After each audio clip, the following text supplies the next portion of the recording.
নমস্কাৰ বন্ধুসকল, মই হিৰেন। আজি আমি জানিম এই 2025 বৰ্ষৰ এই মাহটোত আপোনালোকৰ সম্পূৰ্ণ ৰাশিফলৰ বৰ্ণন। এই মাহটোত কুম্ভ ৰাশিৰ ব্যক্তিসকলে কেনেধৰণৰ ফলাফল লাভ কৰিব। প্ৰথমে মোৰ চেনেলটো আপোনালোকে ছাবস্ক্ৰাইব কৰি ল'ব, যাতে মোৰ পিছৰ ভিডিঅ'বিলাক আপোনালোকে সহজে লাভ কৰিব পাৰে।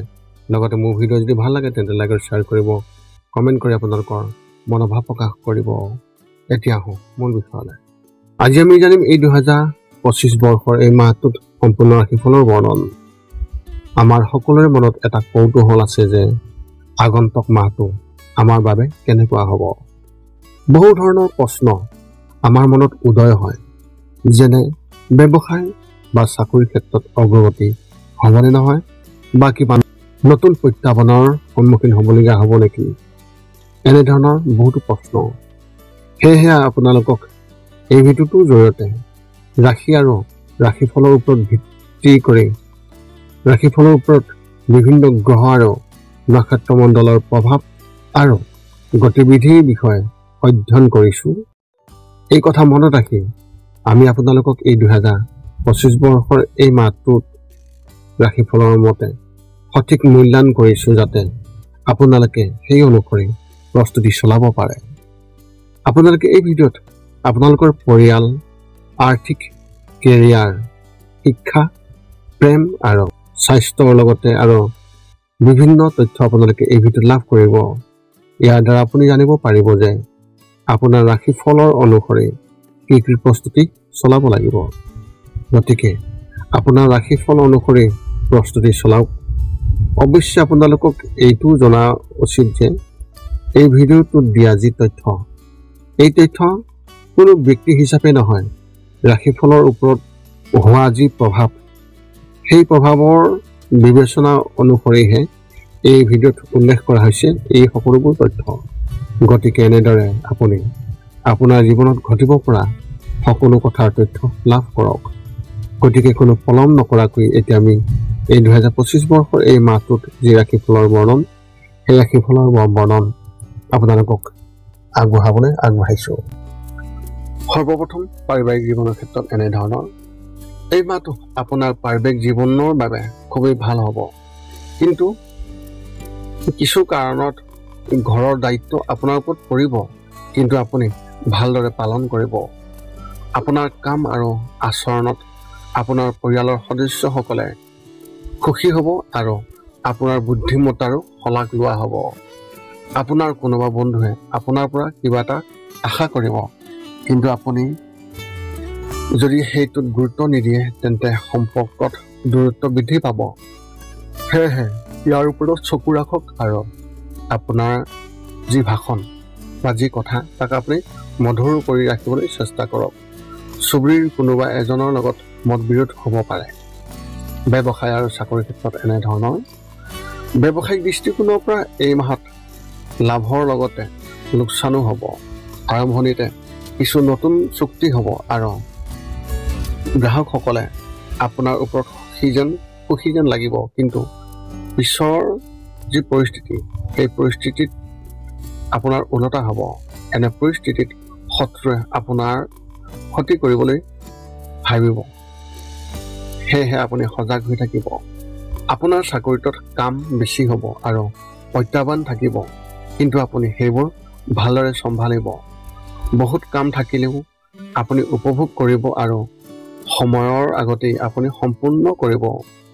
অফিচত আপোনাৰ বিষয়ে ইতিবাচক পৰিৱেশৰ এক সৃষ্টি হ'ব আৰু আপোনাৰ কামত সকলোৱে সুখী যেন লাগিব। শিক্ষা আৰু কেৰিয়াৰ ক্ষেত্ৰত এনেধৰণৰ। কলেজৰ কিছু কামত খৰচ হ'ব। বন্ধু বান্ধৱীৰ পৰাও সমৰ্থন পাব। পঢ়া শুনাত নতুন কিবা এটা অনুভৱ কৰিবলৈ পাব। বেছিভাগ সময় কলেজৰ কোনো এটা অনুষ্ঠানত কটাব। কিছুমান ঘৰুৱা কামৰ বাবে ওলাই যাব লাগিব, যিটো আপোনাৰ কেৰিয়াৰৰ বাবে খুবেই ভাল হ'ব। যদি আপুনি মেনেজমেণ্ট বা বিটেকৰ বাবে প্ৰস্তুতি চলাইছে, তেন্তে এই মাহত আপুনি ভাল কিবা এটা দেখিবলৈ পাব। আত্মবিশ্বাস বাঢ়িব, ভৱিষ্যতক লৈ আশাবাদী হ'ব। প্ৰেমৰ ক্ষেত্ৰত এনেধৰণৰ। যদি আপুনি প্ৰেমৰ সম্পৰ্কত আছে, তেন্তে এই বছৰৰ প্ৰথম মাহটো আপোনাৰ বাবে অতি শুভ হ'বলৈ গৈ আছে।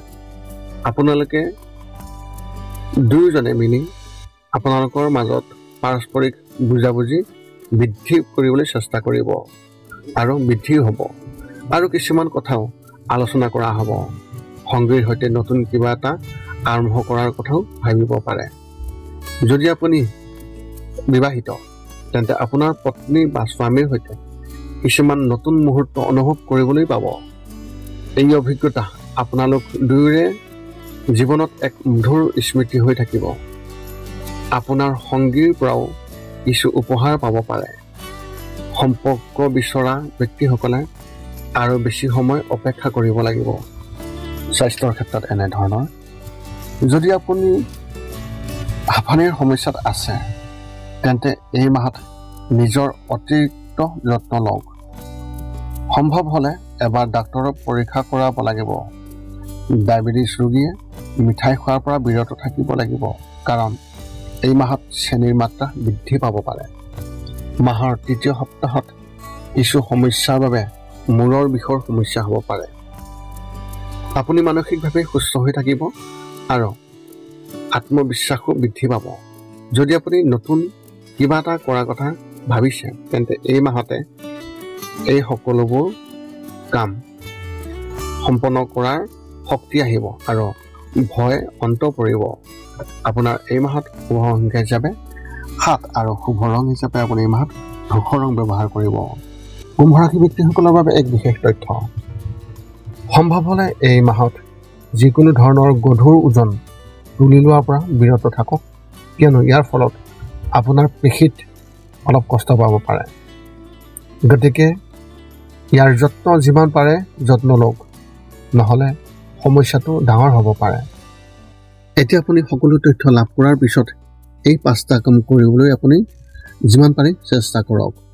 সৰ্বপ্ৰথমটো হৈছে আপুনি আপোনাৰ শৰীৰটো সুস্থ কৰি ৰাখিবলৈ দৈনিক যোগাসন কৰক, য'ত মূলতঃ 10 মিনিটৰ বাবে ওমকাৰ মন্ত্ৰ, 10 মিনিটৰ বাবে কপালভাতি আৰু 10 মিনিটৰ বাবে অনুলোম বিলোম। ইয়াৰ লগে লগে আপোনাৰ শাৰীৰিক আৰু মানসিক স্বাস্থ্য একেবাৰে নিখুঁত হৈ থাকিব। 2 নম্বৰটো হৈছে ৰাতি শোৱাৰ আগতে নিস্তব্ধ আৰু নিৰ্জন ঠাইত 10 পৰা 20 মিনিট ধ্যান কৰিব লাগে। ইয়াৰ দ্বাৰা 2টা উপকাৰ পোৱা যায়। এটা হ'ল আপুনি ভাল টোপনি পাব আৰু দ্বিতীয়টো হৈছে পিছদিনা আপুনি সতেজ অনুভৱ কৰিব। ধ্যান কৰি থাকোঁতে মধ্যমীয়া শব্দৰ শান্ত সংগীতো আপুনি শুনিব পাৰে। 3 নম্বৰটো হৈছে প্ৰতি মংগলবাৰে পুৱা নিশ্চয় হনুমান চালিচা পাঠ কৰক আৰু হনুমান মন্দিৰ দৰ্শন কৰক, নতুবা আপুনি বিষ্ণু মন্দিৰ দৰ্শন কৰক।